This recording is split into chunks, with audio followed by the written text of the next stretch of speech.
I accidentally put it on Jerry. Camera's not going to change.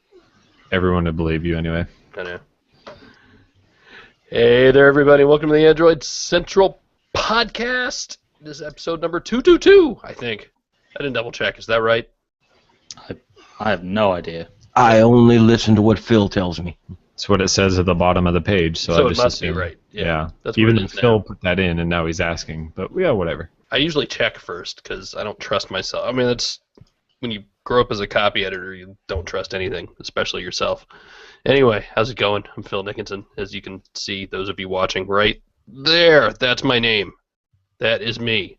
That is not me. That is me. Hi, how's it going?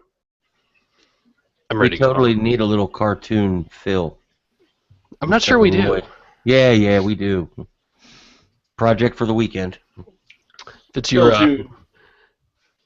change your mic there, Russell, I don't wanna. or pull it closer to you. Something. If it's your first time joining us, Mazel Tov. This is what we do on Fridays, because frankly, none of us wants to work past like 3 o'clock, so we do this for an hour or so. And this week we have Andrew Martinick. Like we do most weeks, but hello. That's true. Well, thanks for coming. You could have gone Yeah, to hey, other no things. problem. Yeah, I'm good. I was excited for a minute. That's Jerry, everybody. Yeah, screw that guy. What's up, people? Alex Dobie in England. Hi, I'm also here. And Russell Holly made it just in time. Just in time. I mean, we say that like I didn't control what time we started this thing, but we gave you a couple minutes. Phil is the Lord of Time. I am a Time Lord. I have a Sonic Hedgehog or whatever that guy uses. Here come the Doctor Who emails. Podcast title, Phil Sonic Hedgehog. Well, actually, Mr. Nickinson, in episode 4, season 2. No, see, that's Andrew making fun of the Doctor Who people, not me. Russell, I need to try watching Doctor Who again. When does it get good? I tried watching the first round. That's a hell of a question. When does it get good? You assume that question has an answer. I tried watching the not early ones, but you know what I mean, like the first round of the whatever, and I got through like 5 of them. I just couldn't do it anymore. When do I need to? Yeah, so like the very first season of the new stuff that they started doing was really slow to kind of pick up. You really could probably get away with skipping that entire season, although I will probably now also get angry emails suggesting such. But that's probably your best bet. Oh, yeah. You really You just thought this get was the into Android stuff Central that's good. podcast. This is where we just piss off Doctor Who fans for an hour. Pretty much, yes. Alex at AndroidCentral.com. That's where you should send your Complaints Definitely, yeah. are... So, all right, let's talk some Android. Where you guys? Speaking of complaints, how about that for a segue, boys and girls?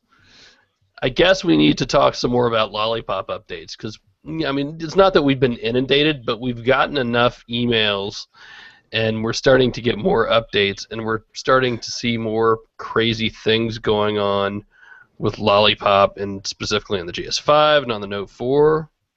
And What's going on? some of you people are really angry, and you should probably talk to someone. Well, this shows you what happens when several 100,000 potential people get the ability to update the Lollipop in a week, right? I mean, before this, we didn't have that many people with Lollipop that could have issues, and this is a phone that had pretty, or a set of phones that have pretty customized versions of KitKat to start with too. So there are a lot of changes there for a lot more people than previously. And it's also a case of how different this version is compared to the last version. If you look at last year with maybe the Note 3 going from 4.3 to 4.4, it's less a question of some really fundamental things in Android changing, whereas now you have notifications are completely changed, the lock screen is completely changed, the way interruptions work has completely changed. That's a lot of new stuff that Google controls to a certain extent, but you also need to rely on manufacturers to implement that in a way that makes sense. How does that saying go? You can have it right or you can have it quick? Or you can have neither in some cases. But I think that we pressured manufacturers, and I don't know that that had any effect, but everybody has pressured them to get updates out faster. And this is what happens if they get them out just as fast as possible. I don't know if it's incomplete or if it's buggy or a combination of both, but it just needs work. And we're seeing more weird things with, I mean, Alex did the post today, and we've been talking about it for a couple days now. Just these, mute works one way on one phone and another way on the others, and it's just weird. And you want to talk about Android fragmentation, it didn't used to be the case that such a basic function of an Android phone would work totally differently on an HTC phone versus a Samsung phone. You have a situation even with the Note 4 and the S5 where the same phone in different regions will have a fundamentally different way of handling interruptions and volume levels for certain things. So if you go on a European Note 4 right now, you have what I call the worst of both worlds, where you don't have mute, you also don't have easy access to the interruptions panel. You do the same on a Verizon Galaxy S5. You have probably the best of both worlds. Overlapping, a regular mute mode and easy access to interruptions, and it's weird that it works that way. And of course, you have differences between manufacturers as well. HTC has done a good job; they kept mute like we would all want them to. Whereas with the Nexus devices, you just have the basic stock experience where it's just priority all or none. And if you're talking about Android being, together but not the same, or whatever the saying goes, then, do you really want to have things? I mean, the interruption system is kind of confusing to begin with. Do you want it to be so different across the entire ecosystem? I'm not sure that's a good way of handling it. Yeah, you are, because it's not a good way. You're sure. You're sure. I mean, look, I'm usually the one who gets yelled at for saying, no, it's fine. It's just different, but this just isn't good. Well, it's just I'm struggling to think with this Note 4 on Lollipop now how I would actually use it on a daily basis and, either mute it or get it into priority mode easily every night. There's just not an easy way of doing that right now, and that's really bad. Yeah. There's no answer there. That's just a statement. It's kind of terrible. How much of that can you put on Google for coming up with a system for muting your phone that is as complicated as it is, giving manufacturers a bit more of a, leeway on how they want to deal with it, and then we see somebody like HTC doesn't mess it up at all, actually gets rid of the crappy parts and puts it back to the way it should be, and then Samsung apparently just wants to do it different in different regions. I think if you want to point fingers at somebody, you have to put the Nexus phones off to the side because Google wants you in the Play Store, period. But Motorola is a great example. They're stock, but they very easily could have left mute in like HTC did and didn't. I don't know why Google does the things they do, but they're always different. I'm a little shocked that Samsung has went this route, because you usually count on them to have every option available right in your face, and it's not this time. You really would have expected them, if anybody, to keep something like that the same as it was on KitKat. I mean, of all the things, Russell did a good write-up of the way that things changed and in many ways have not changed going to Lollipop on a S5. Of all the places where it did not change, that's one where they changed it completely for some users. Yeah, I mean, I'm not surprised that Google screwed it up. Or didn't screw it up, depending on your point of view. But OEMs not keeping it the way that they're familiar with and their users are familiar with is a little puzzling. It still feels just over-engineered to me, I think is the phrase I've used. I mean, if it was over-engineered on the Nexus line, then it is just way over-engineered on the Note 4 right now. To the point where this key part of Android, this interruption system, is a new feature in Lollipop, is buried behind 6 layers of menus. And, the fundamental parts of the software before, which is, a pretty basic phone function, the ability to mute it, to stop it making noise, is just completely gone. And you got to imagine how many frustrated customer service calls is Samsung going to get when more people get this update, and they find that tapping the sound toggle in the the quick settings thing to switch between sound, vibrate, and mute, and suddenly mute is gone, and that's got to be something tons and tons of people use on a daily basis, and it just seems insane to me that this gets through testing and gets rolled out when it's missing. So if you work for Verizon or AT&T and are listening, prepare lots of coffee for the days when the updates. Well, no, start to not roll out. Verizon. Verizon's got this on lock. Yeah, I mean, like the Verizon, sound system for the Galaxy S5 is amazing, and I think that that's the most shocking thing about this for me is how wildly different it is for people using international versions of these same devices. We've already had people reach out to me on Twitter, who've had the Galaxy S5 Lollipop, I think in Poland because it got released there first. Completely blown away that the screenshots that I have, they just don't exist on their phone. It's like A/B testing for this sound notification thing, but they're doing it live with actual people. And they're not taking back the results of the A/B test to fix it later. See, I'm not even sure it is. With no end result. So I was going to say, I'm not even sure it is an A/B testing kind of thing. It seems more to me like that. This is Samsung saying, okay, people in certain regions use their phones in different ways, and maybe they're under pressure from carriers to implement things a little differently. But at some point, you've got to stop and just say, let's have a consistent experience across everything. It would be easier, wouldn't it? Just do it once. Include every way you wanted to handle it. Put your 6-layer deep menu in there as well as the way Verizon's doing it, and just throw it out. It does seem weird for a Samsung phone for an option to not be there when there are just so many options. Yep. We're currently living my worst nightmare. Because I don't know if you guys have noticed, but we're trying to do more of these, helpful posts for, hey, here's how you do this basic thing. Because a lot of people need help with the basics. But when it's different on every bloody phone, how the hell am I supposed to do that? And I mean, it's the crazy thing is they're the same model, consumer-facing model of phone. They're same phone. Right. It's just the software for the version for a certain part of the world is different, and usually you wouldn't expect things to be this dramatically changed for localization. And the option I brought up in that post today was the iPhone, right? The iPhone has a physical switch on the side that is as simple as you can get for a way to mute your phone, and it's just crazy across the entire Android ecosystem now that there are so many different ways to mute your phone, or in some cases just no way to mute your phone.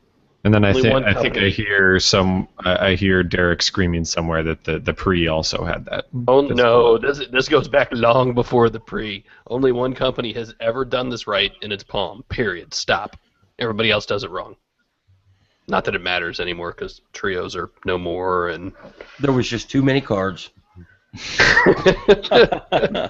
Well, the interesting, really quick, that Alex brings up the iPhone is that physical switch is gone on the latest iPad. So who knows if when their phones get even thinner that the last bastion of physical mute buttons will go away as well. We'll have to see. I mean, on tablets, it's less of a big deal that you have notifications flying in all the time. You're not you're not going to go to a movie theater with your iPad and quickly have to mute it. So. Well, what if I need to take a picture of something?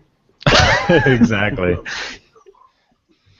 One of the other emails we've tended to get more than a few times the past couple days is people saying all their pictures are gone. Anyone have just a guess as to what?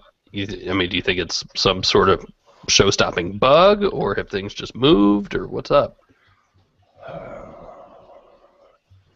don't know. These people who have lost their pictures after the Lollipop update, or just yeah. Wow. I know it's tough to guess at this without seeing them, but it's only thing you can really say is, there's just so many weird things. You don't know when somebody says, "I lost my pictures." Okay, what gallery app were they using? Were they saving them locally? Were they backing them up with an app? Were they putting them on their SD card? Were they swapping their SD card in and out? Yeah, my short answer to that is you should never have to say, "I lost my pictures," because you should always, always, always have them backed up into a cloud somewhere. You lost one of your copies of your pictures. Yeah, and hopefully that's the only case, and I doubt it is. I'm sure people have lost pictures, and that's not good. Sure. But thanks, Jerry. No, you're right. I'm trying to be positive. No, it could be several things. The first thing I would do is shut your phone off, take your SD card out, turn your phone back on, and then put your SD card back in. See what it does. Maybe your SD card's not mounted.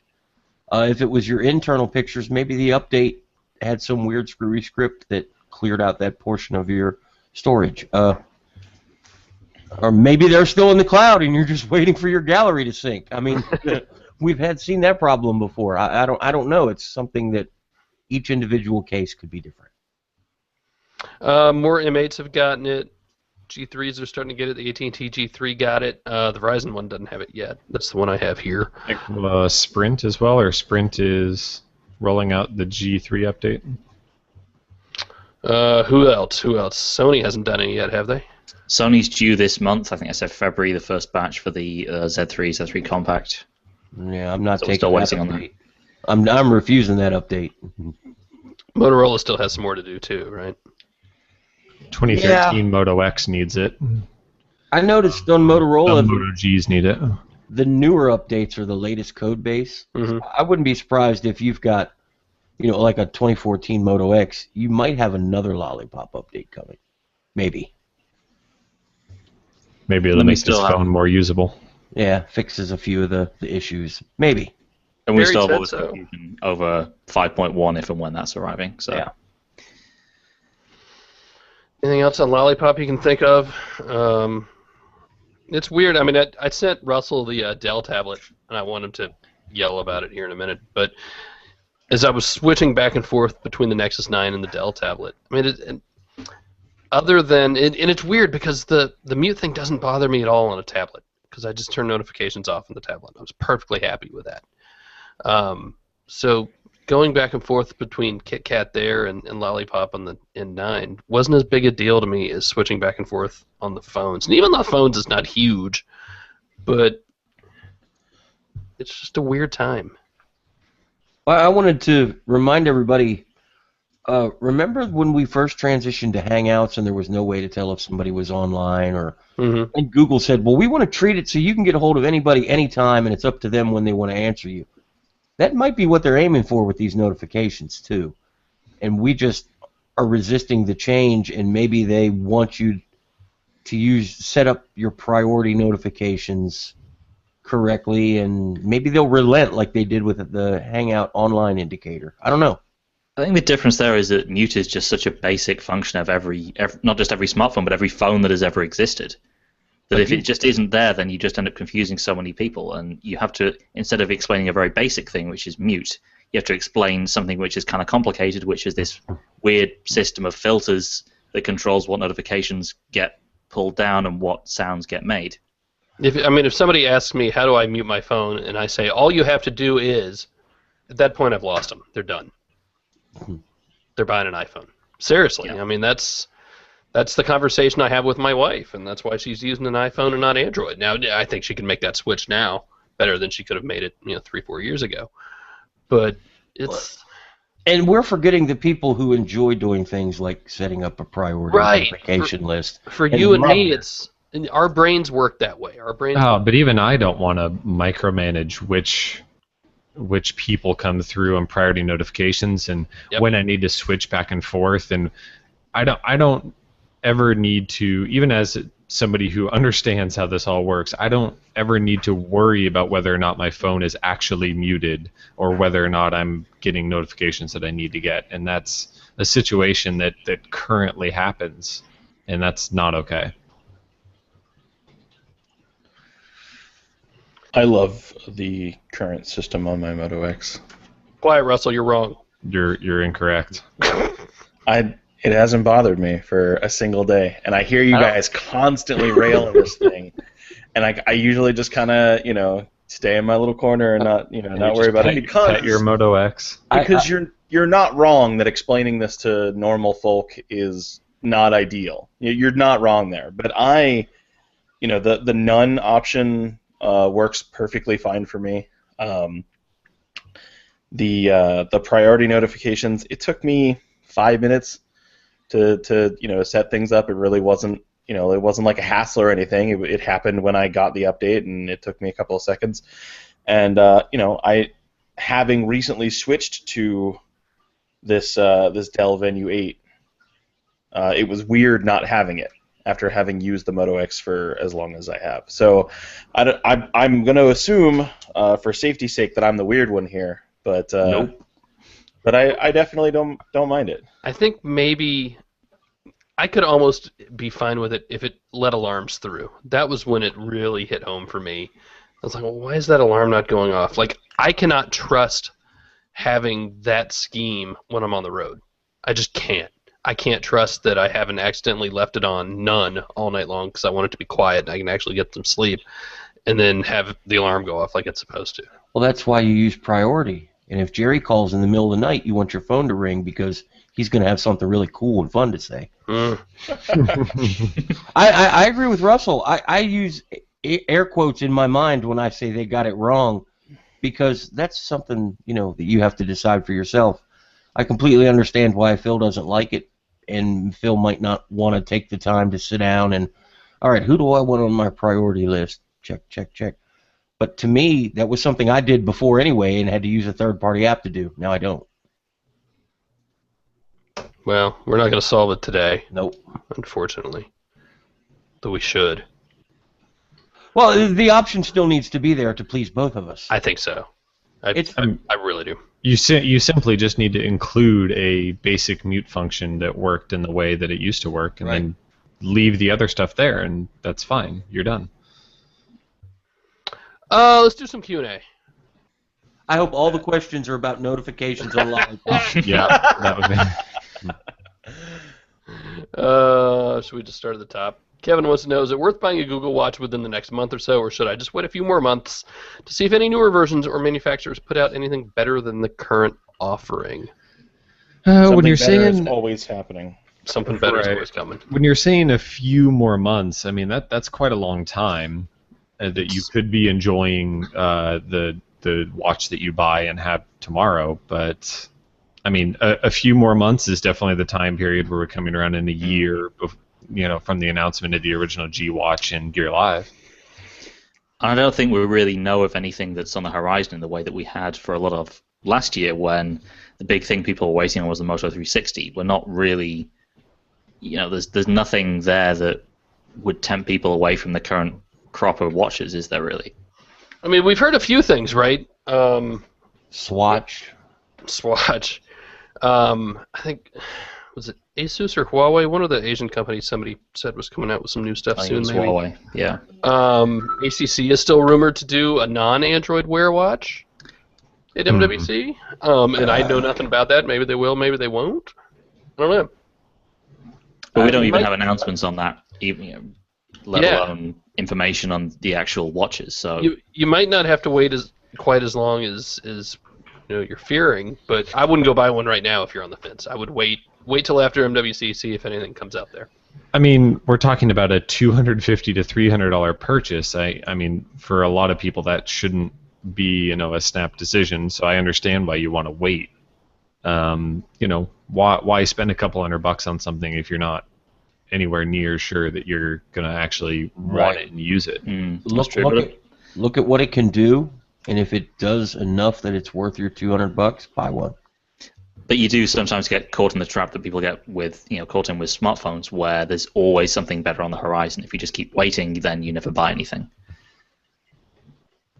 Yep. And James asks about something else I wanted to talk about. With the disappointing Android Wear sales for last year, what do you think that Google will need to pull out of the bag at I/O? Stop. Yeah, exactly. Exactly. In fact, let's take a quick break. When we come back, we will Russell and I will tackle that because we feel like yelling. Don't we? Are you going to yell? Oh, yeah. All right. Prepare yourself. Gird your loins. We'll be right back.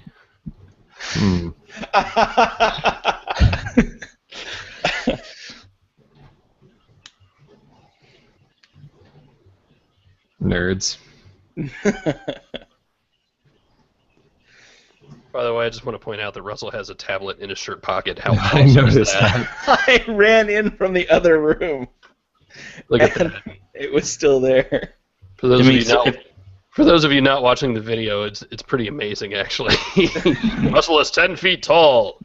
It doesn't mean if anyone tries to assassinate him, the Dell tablet's going to take a bullet from him. It will take a bullet. That's right. We're not indemnifying anybody there. Is that an 8-inch pocket, 8-inch tablet in your pocket, or are you just happy to see me? That's exactly. Very. All right, so let's talk Android Wear for a minute. That analyst firm, was it Canalys, I believe it's called? Yeah. Came out with a piece saying 720,000 Android Wear watches were sold in the first 6 months of its existence. And depending on who you write for, you either looked at that number and said, okay. Or you looked at that number and said, Android Wear is a failure. Nobody's bought these things. I mean, my first response when I saw that, the headlines come out, I was like, all right, that's, a handful of months, 720,000. Like, that's a lot more than I thought that they had sold. All right, thanks, Andrew. I mean, really, like, it did not seem like that outrageous either one way or the other. It seemed like a really reasonable number.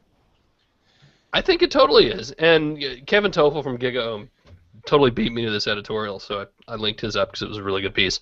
In fact, I asked this on Twitter immediately. How many was Google supposed to sell? What is a good number there?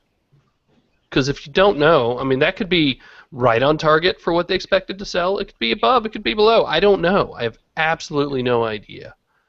So there's that. There's the fact that only 2 of the watches were actually available all 6 months. That would be the boring G Watch. And they're the least desirable ones. Yeah. That would be the boring G Watch and the G Watch R. Or G Watch R, sorry. And the Samsung Gear Live, right? Which were also heavily suppressed by marketing hype for the Moto 360. Yeah. So keep that in mind. I need to find my piece here because I don't quite remember dates. Moto 360 first became available in September, but even then it was pretty hard to get for a lot of people. It sold out pretty quickly. You're talking 3 months of sales there. Yeah.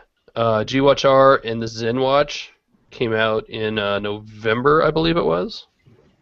So, I mean, 2/3 or something came out in October too. I forget. I think G Watch R was October maybe. Half of the watches we're talking about were only available for half of the time we're talking about. So. And only half of those we were ever going to recommend you buy in the first place.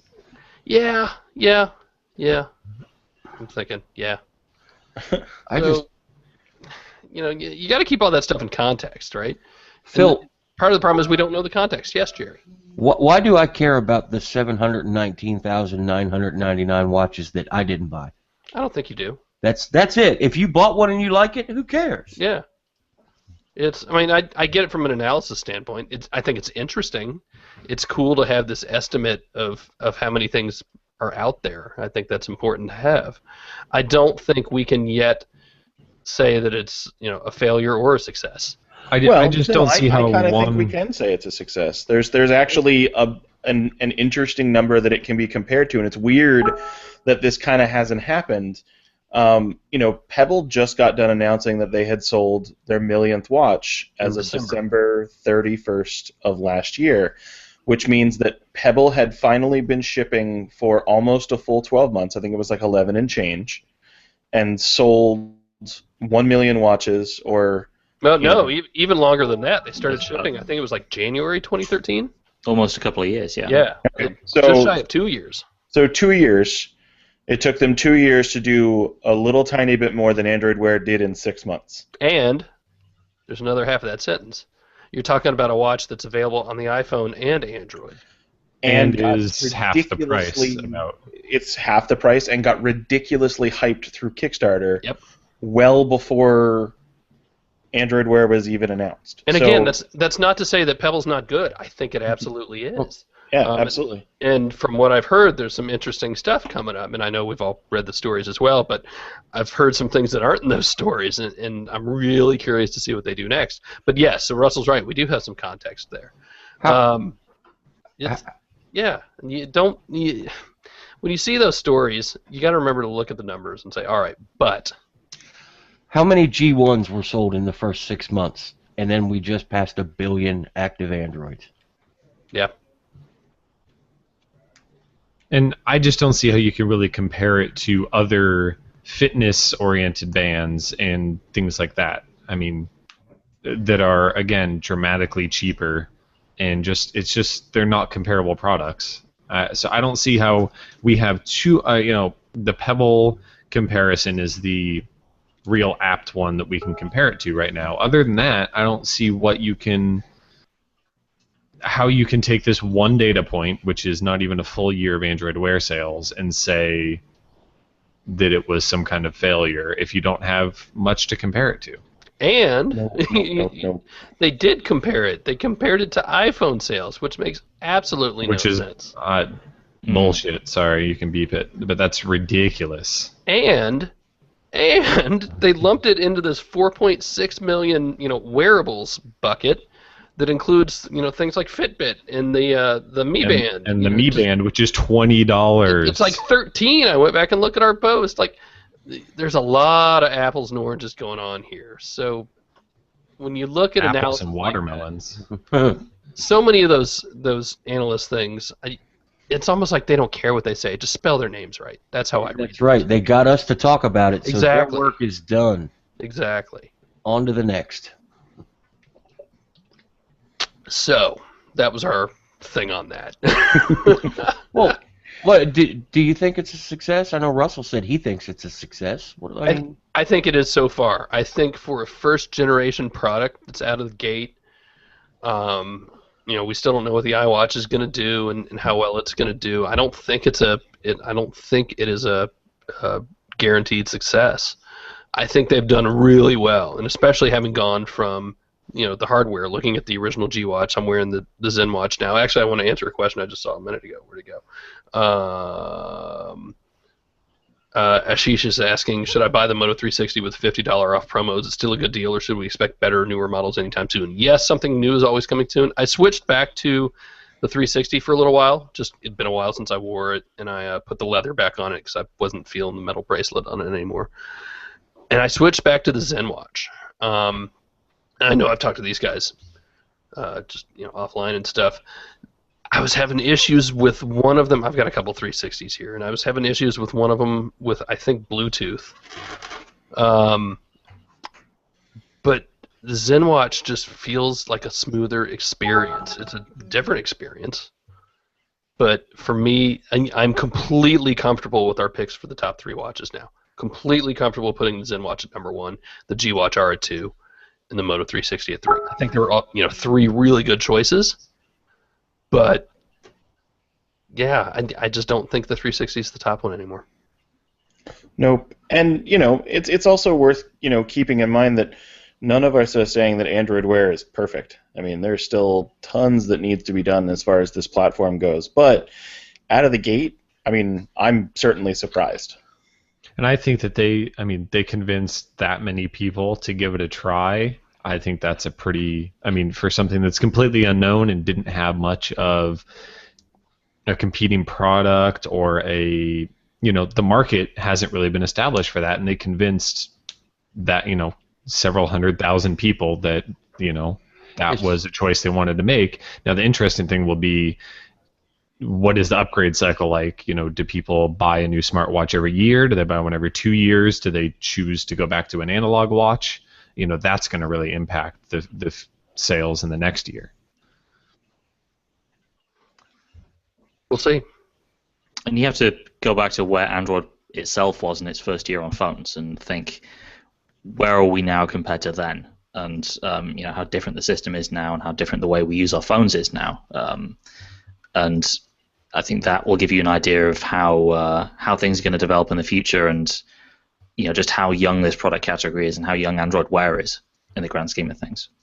Really, really early still. If you don't see anything you like yet, no, wait. There's definitely stuff coming. It's my short version of that,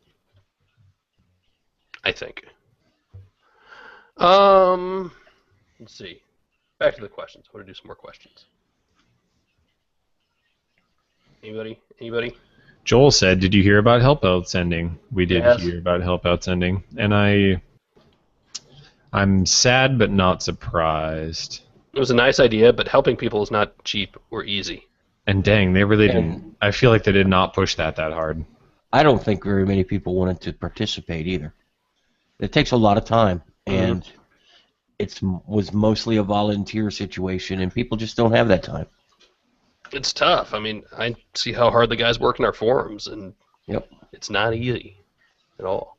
It was a good idea. It's a really cool idea. But,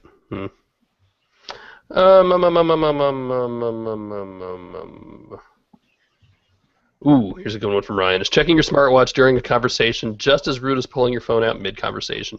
After being a Yes. smartwatch owner for over a year, it seems almost more rude. Yeah, I completely agree. It's terrible. Yeah. I can't tell you how many times I've looked down at my watch like really casually and tried to been kind of concealed about it, and people have been like, "Oh, I'm sorry. You know, are you in a hurry to get somewhere?" Whereas if I pull my phone out, they just immediately know what I'm doing. Or, yeah, I mean, it's almost worse because it's sitting there buzzing on your wrist.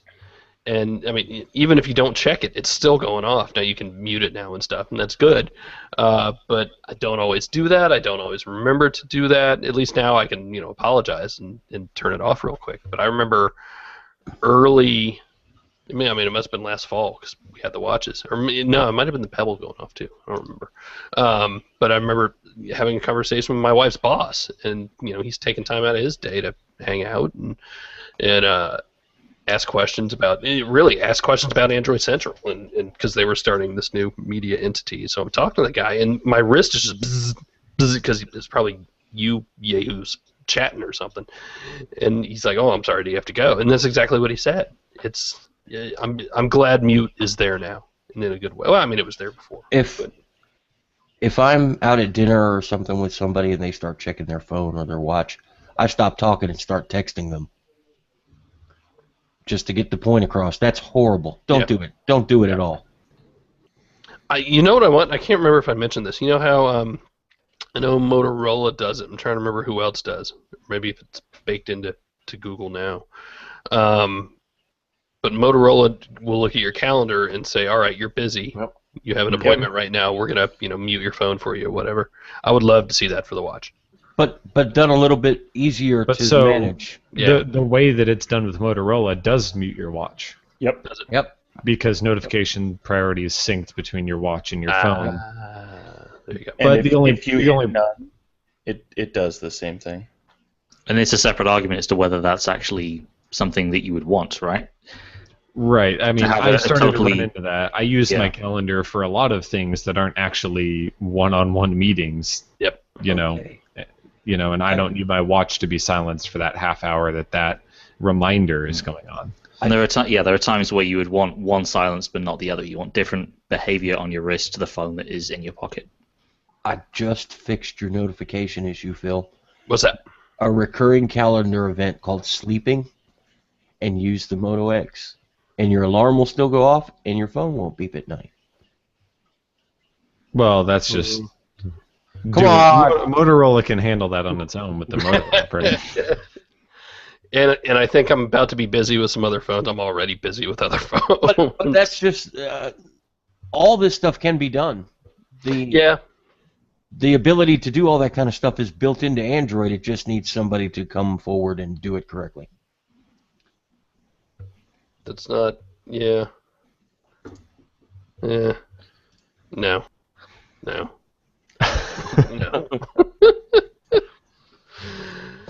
A lot of question about what I should buy today. Interesting. Yeah. Joel wants to know lifespan for wearables. Every 2 years to replace a smartwatch like smartphones, or should it be longer? No, I don't think it should be longer.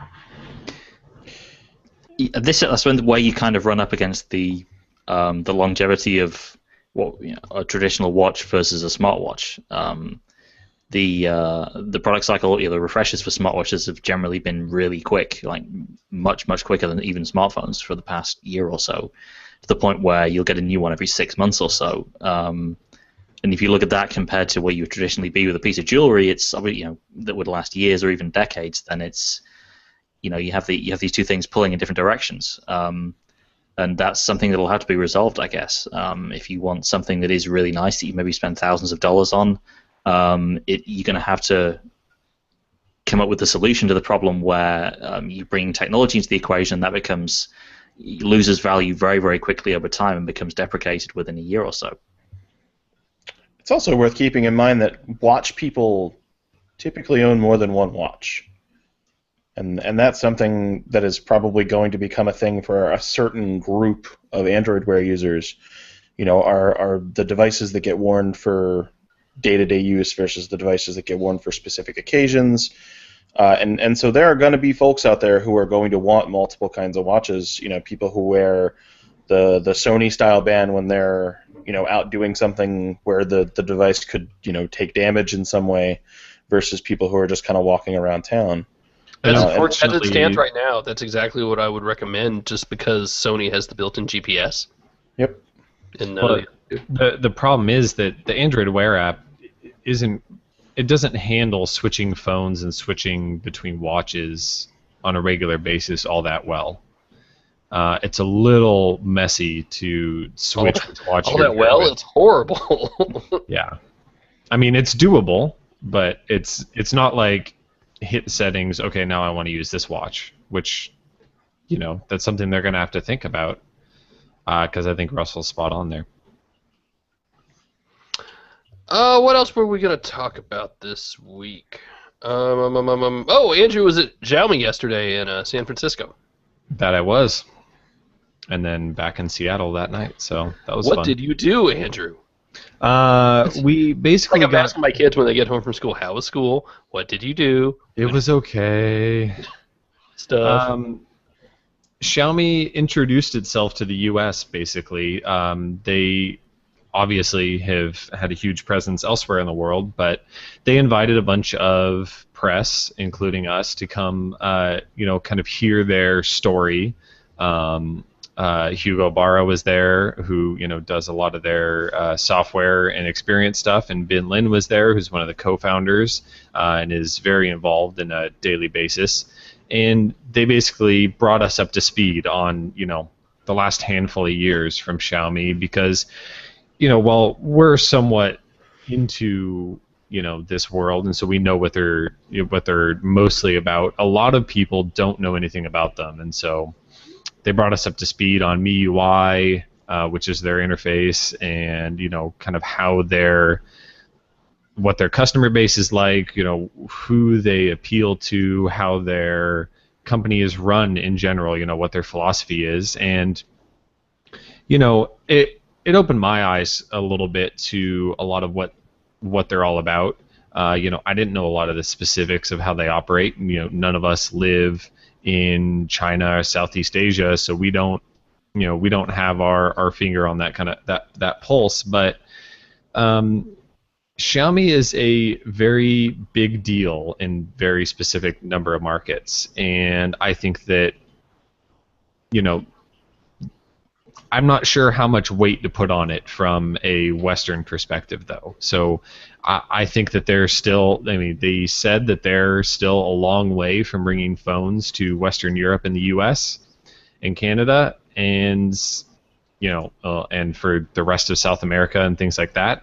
So I'm not sure how much time to spend on thinking about, where they fit in the scheme of the phones that we usually cover, but in the global scheme, it's kind of hard to ignore the numbers that they're putting up. Our pal Ryan asks in the Q&A, can Xiaomi break into the U.S. market at Samsung, LG, HTC, Motorola levels, or will they be just as niche as Sony, or even just a prepaid player? What will it take? I don't think it's a question of market share or anything like that. It's the thing that's going to stop them from selling phones in the US is the fear of being sued by Apple, because so much of their stuff is so similar. You think back to where Samsung was maybe a few years ago, and there are so many parallels you can draw between the way Xiaomi designs its stuff and the way Apple does. And you've got to imagine there will be some kind of legal issues if they were to launch in the US or Western Europe right away, which is surely has to be why they're shying away from those markets for the time being. I think that that's definitely a part of it, and of course, I think every other question or more was about intellectual property and how they think that they're going to handle it. And of course, they're going to say that they think that they have original ideas and they have thousands of their own patents every single year. But yeah, those issues are real. I don't think that you could look at a Xiaomi phone and say that it doesn't have a lot of very similar design cues and thought processes as iOS and just Apple in general.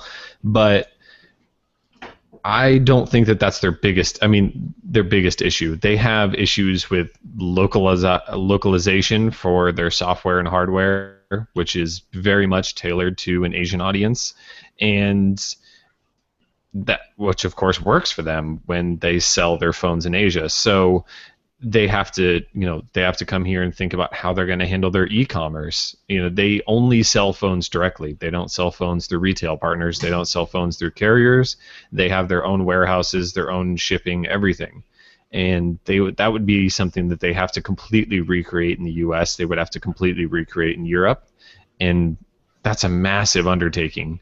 They have to start getting all their devices certified to run in the US and run on US markets or U.S. carriers in this market. That's another huge undertaking. All these things are potentially a lot larger of an economic burden on them than potentially getting sued by Apple. And those things would all have to come first before they sell a phone and then get worried about getting sued. And that begs the question, why hold an event in San Francisco so far out? Right. So, well, I mean, didn't they bill this from the beginning as a like, hey, just come hang out, get to know us, say hi, sort of thing? Yeah, so they said from the beginning, we're not going to make any announcement about our phones coming to the U.S., and go figure, they didn't do that. What they did do is say that they are going to bring their brand to the U.S. They're going to open their store to sell accessories, power banks and headphones and little things like that are inexpensive and easy to just ship directly from China and don't require any additional certification or anything like that. And that's going to introduce the name that nobody's going to be able to pronounce to the U.S. and hopefully, gain a little bit of traction down the road. If they do decide to bring their phones and tablets here, at least it's not going to be completely a dark brand. No, I just think that there are plenty of ways Xiaomi can handle coming to the U.S., and I think all of them require a lot more time than people want them to be on a longer timeline than people want them to be on. When they just came to India with another billion people that they can sell phones to, while they continue to have billions of people available in China that they can sell phones to. So why do they need to come chase after the U.S. is basically my feeling on it. They can be an extremely, successful phone maker, tablet maker, electronics conglomerate without selling a single device in the U.S. I think you mentioned the... sorry, go ahead. You mentioned the pronunciation issue as well with Xiaomi, and I guess Huawei has the same problem as well. And this is maybe what they're trying to address, Huawei. I mean, with the Honor brand that they're bringing out in Europe and the US.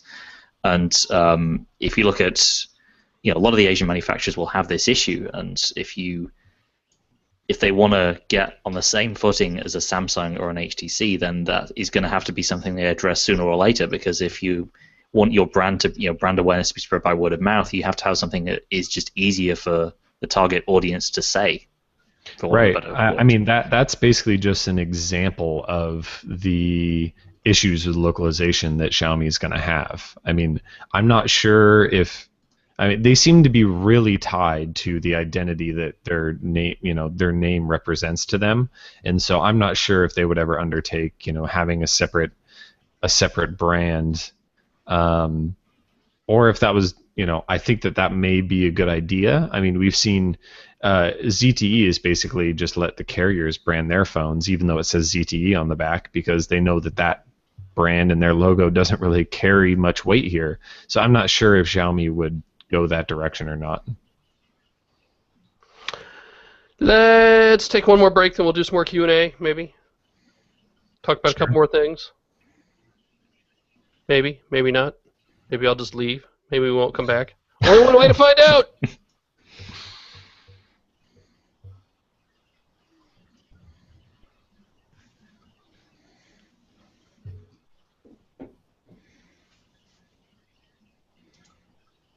Andrew's like an owl. Look at him blinking there. Is it that bright? What are you doing? My eyes were dry. I was just blinking. Yeah, kind of freaking me out. That's what you're doing. All right, I'll just the Xiaomi, my eyes wide open. Xiaomi implants are at work. Yeah. One of you guys mentioned something else earlier you wanted to talk about, and I forget what it was. I didn't write it down. because it was that important to me. No, because I'd already. Is it mute in Lollipop? No. Are you sure? Because I feel like we could cover that. Here it is. No, it was. No, Alex was Right. mentioning the Sony Xperia Z3C, Z-Thread Charlie. Did I? Yeah. Well, I that want was- to mention that. Best phone ever. Oh, we were talking about it floating off of tables. What is the Z3C? Or did you mean compact?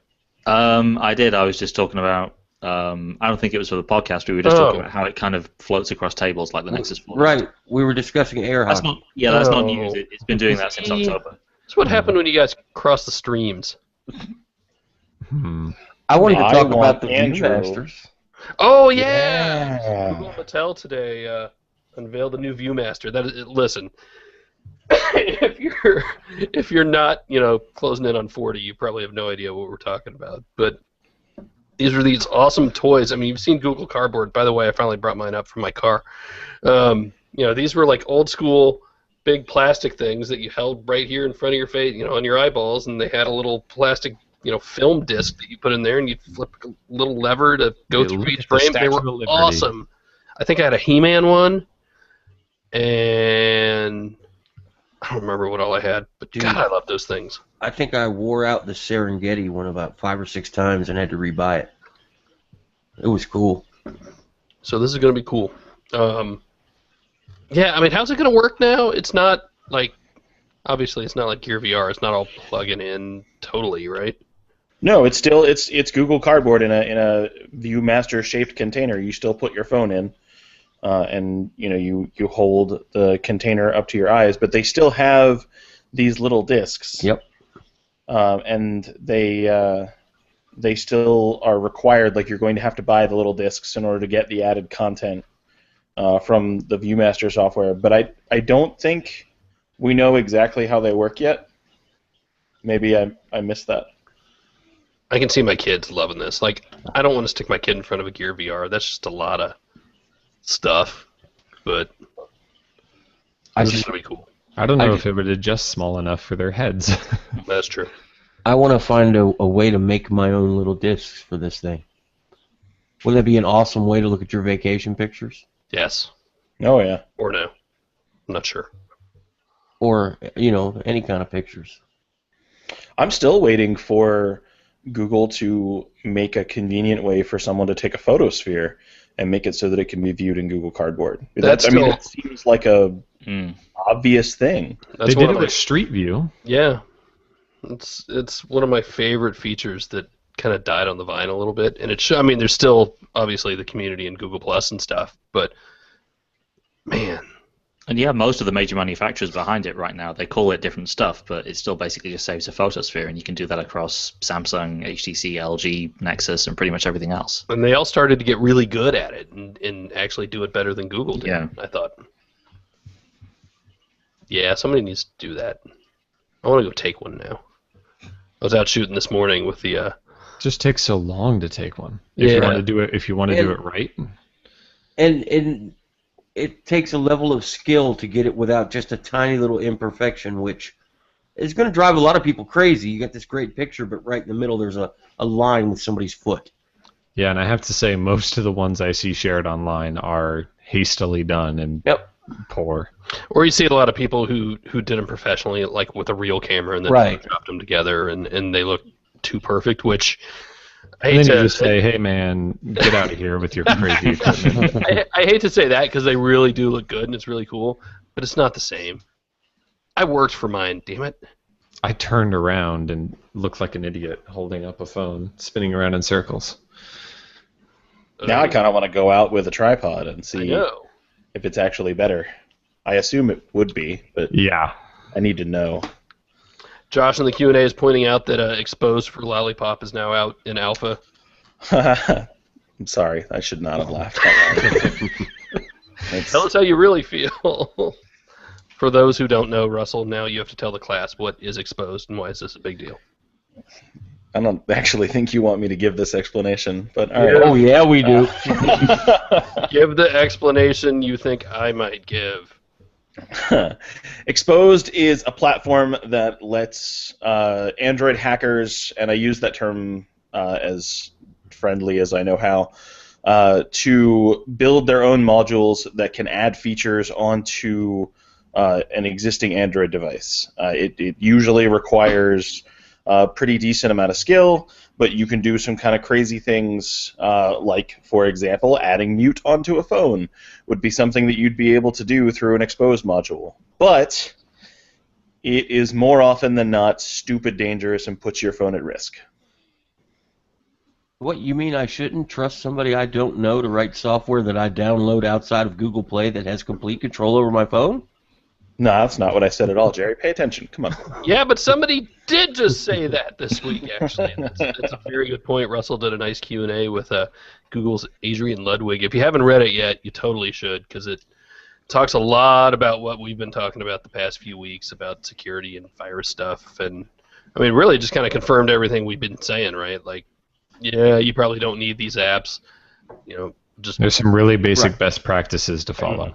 Right, back to the Xposed stuff, I was mostly joking. I mean, you leverage the strength of the community and don't install something you've never heard of and you'll be fine. Right. There have been some really cool things that have come from Xposed in the past, and I suspect that with Lollipop we will actually get a couple of neat things from Xposed. And if you know what you are doing, I can't stress this enough, if you know what you are doing and you have not tried Xposed before, then it's probably something cool to mess around with on a phone that you don't mind blowing up. If you are going to read 3 tutorials before you give something a try and not really understand what it is that you're trying, please don't. Just seriously don't. I thought it was funny how many people were yelling at us because none of us used icon packs last week when we showed our home screens. And, you know, the answer that I gave still stands. If someone releases an icon pack that covers all of my icons, be happy to use it. But every time I go to try one, they look neat. I think that there are some very clever artists in the Android community who have done some really neat icon packs. But they don't work for half of the apps that I have on my phone, and as soon as that illusion is broken, where it goes back to the regular icons, I stop caring. Why do I have to use? I mean, is it fine that I don't, though? I don't spend all day staring at the icons on my phone. I don't care what they look like. I mean, I think some are better than others. I was surprisingly okay with the Huawei ones, actually. Really? I kind of like them, yeah. Those I said surprisingly. yeah, they just I look think they kind of look terrible terrible. to me. Yeah. Just saying. I'm allowed to Yeah, like the different things MIUI every ones now are and then. similar Do you too. want me to ruin those icons for you forever, Phil? Okay. If you look at the icons for Chrome and for Hangouts, they're actually the old versions that are preloaded on there, and they stay around regardless of whether you update the app or not. See, but I don't even remember what they look like, so I'm fine. Once you see it, you can never unsee it. Yeah, once you see it, you'll know what they used to look like. And the Android Central one looks a little weird because it gets this weird green background. But Yeah, the whole backgroundy thing is the weird part. Yeah, that's probably like my number 1 or number 2 gripe with the way Huawei does software. Like they just Let's add just this pick extra a layer. random color and put it Yeah, behind it just doesn't really work, and no other manufacturer really does it, and it just seems it looks odd to me. I don't know. I just don't like it. flipping through the Q&A again. Anybody see anything they like? There's a lot of questions now, so. Ooh, Ben brings up a good point. I was thinking about this today. It's about time for another awesome contest over there. I agree. Completely You should agree. read the rest of the sentence that is about things that I like. Philips Hue. I do love me some fancy light bulbs. Should we give away something like that? I think we should. That's a good idea. I want to start making sure we do more big contests. So I'm going to think about that this weekend. We'll see what we come up with. Actually, I'll just say it now. Yeah, we'll give away some connected lighting stuff. How about that? You heard it here first. Now I just gotta Exciting. figure out how to do it.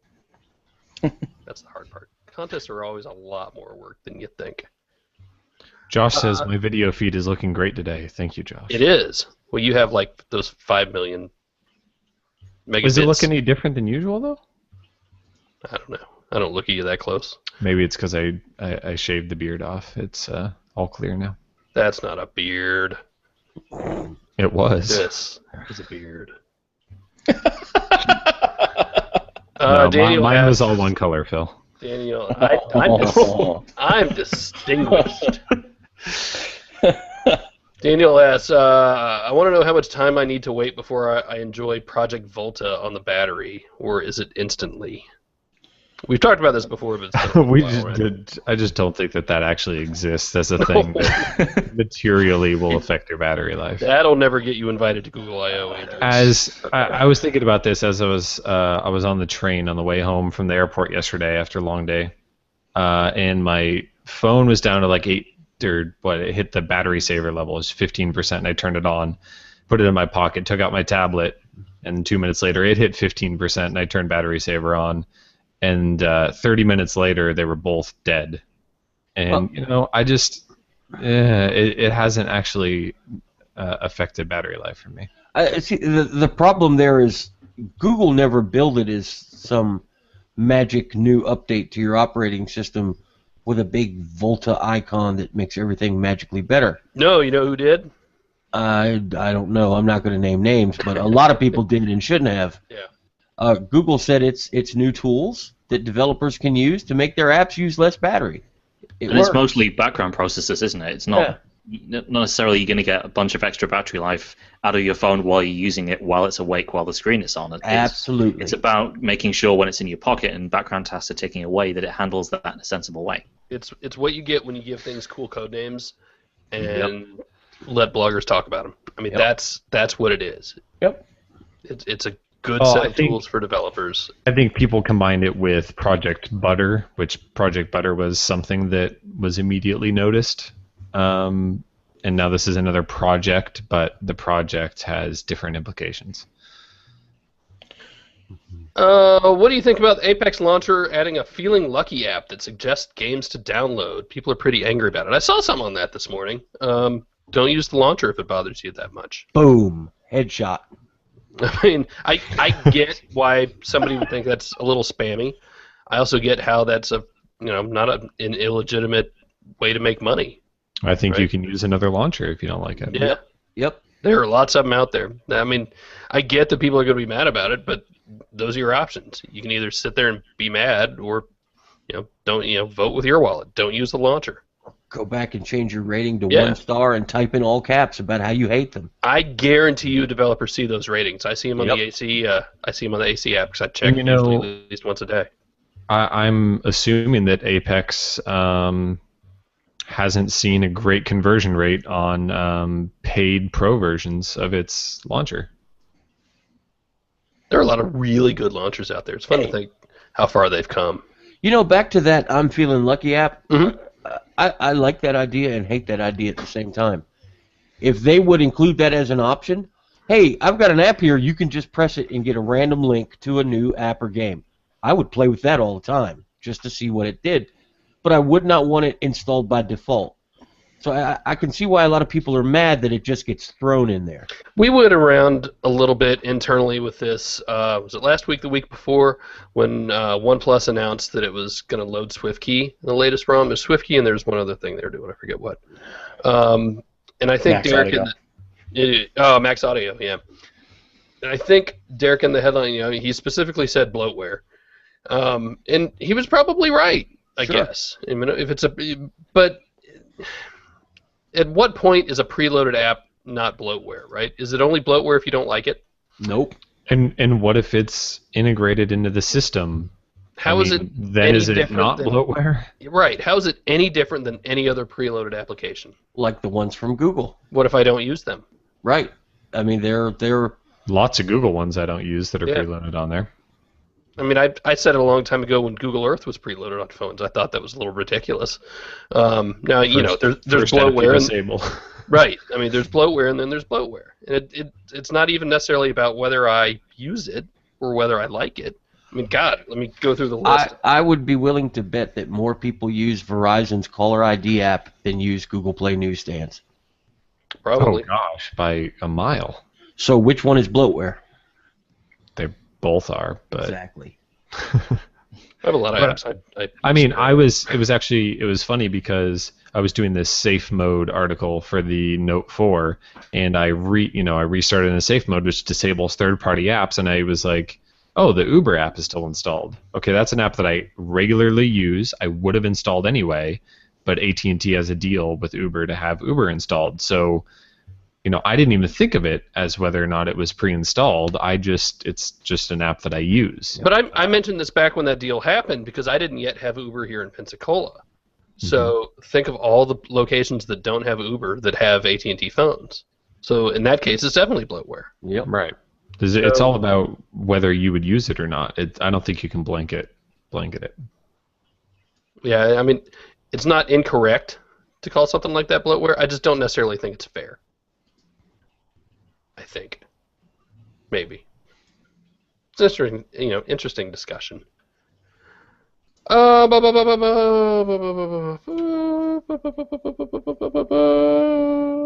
think we're almost done. Can I get through the whole list before I have to take a breath? How about I'm starting to run out now? Couldn't make it. Man, I wanted to shake you. I didn't even take a deep breath before then. Phil started to answer this question a few weeks ago, but got sidetracked. I don't know how that possibly happened. Hey, look at that over there. You want to know about lower thirds down here in the video. Those are just PNGs. And you used Hangout Toolbox. Yeah. This is an extension you can add to Hangouts. Yeah, they're PNGs loaded through Hangout Toolbox. They look really nice. I took a tiny magic marker and drew it on my camera.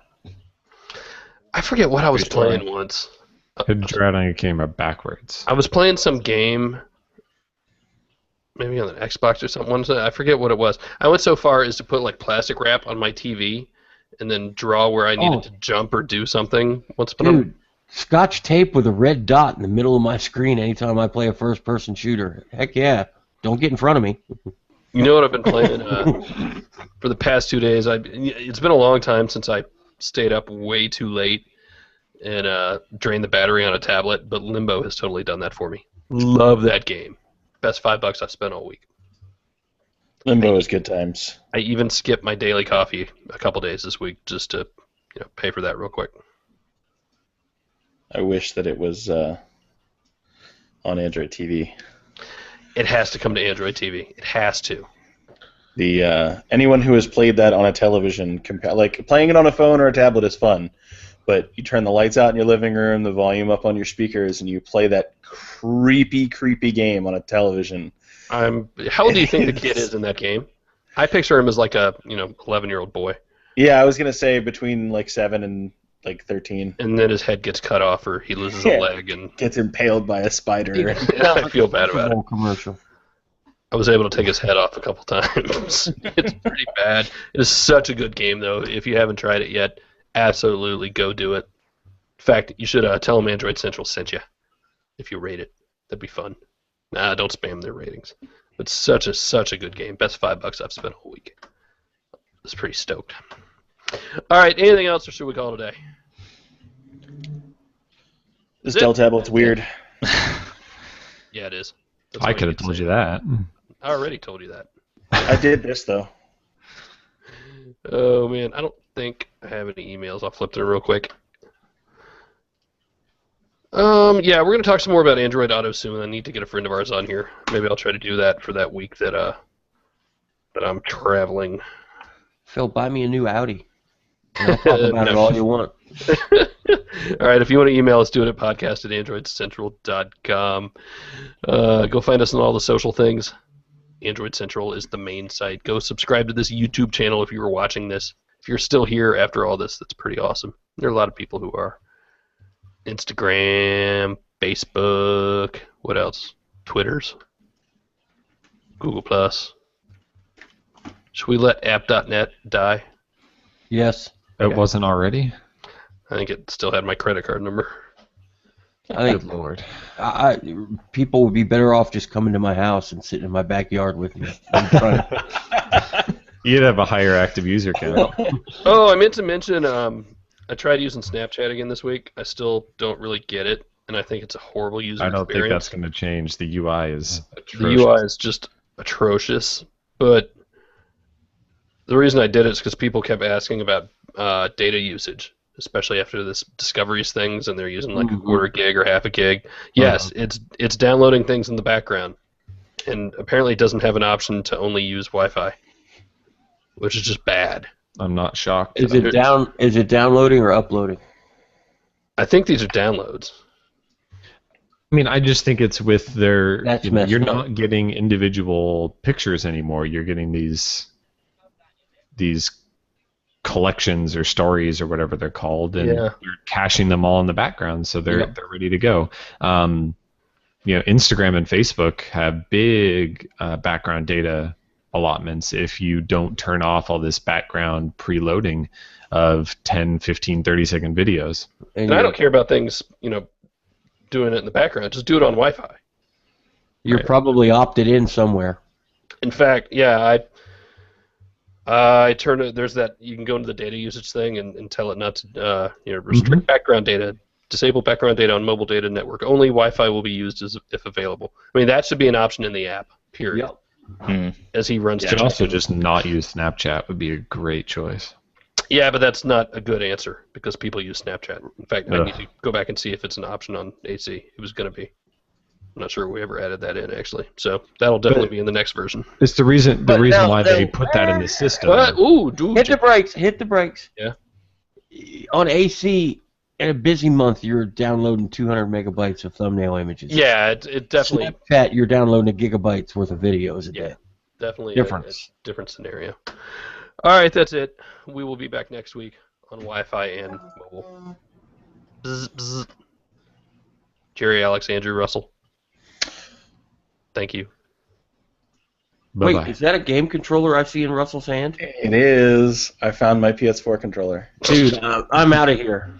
All right, girls, have a fun weekend. Everybody at home, have a fun weekend. See y'all next week. Bye. See you later. Adios.